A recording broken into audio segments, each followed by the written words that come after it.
మీరు వెళ్ళిన కంట్రీలో దాదాపు 1 కోటి మైళ్ళ ల్యాండ్ మైన్ చూసారంటున్నారు అక్కడ పెరుగుతుంటాయి. కరెక్ట్. ఆదిలాబాద్ మన తెలంగాణ ల్యాండ్ మైనర్స్కి అక్కడికి డిఫరెన్స్ ఏంటంటే? There, as I told you, in Angola they had the anti-personnel and pressure-triggered mines also. In Angola, there were two parties, UNITA and MPLA. Then they were part of the civil war since 1975. And it was a Portuguese colony, and 1975 it got freedom and Portuguese left the country. Once they left the country, there was no proper or no smooth transition of power. So there was a civil war, and as it is widely believed, one party, that is UNITA, was being supported by USSR, and MPLA was being supported by US. That was a time of Cold War between these two countries, communists versus capitalists and all that. So that war had been going on for almost 20 years.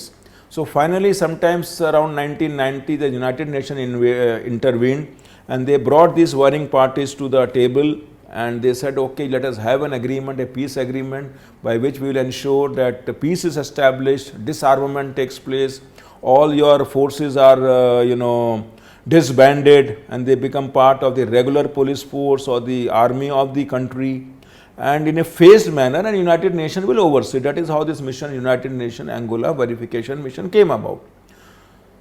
Now, over these 20 years, certain areas were with one party, that is MPLA, another certain areas with UNITA. So what they would do, they will put mines in their own area, so that in case they lose, they will withdraw, and when the enemy think who has won, they will come on the mines, and it will be triggered by the pressure of the presence of the person, and they will die.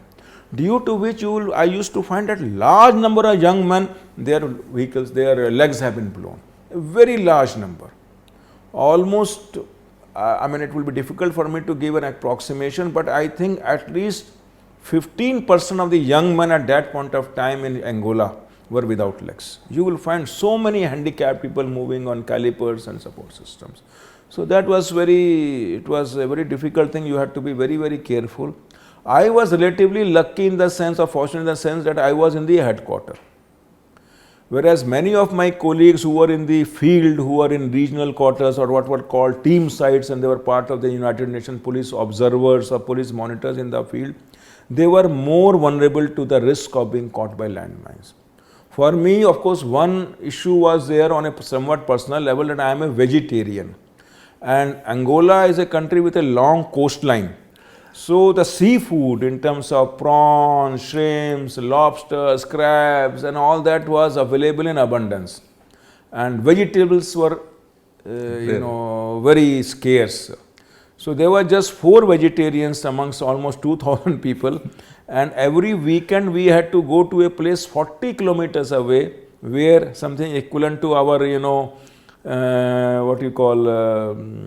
mandi or a hut would be there.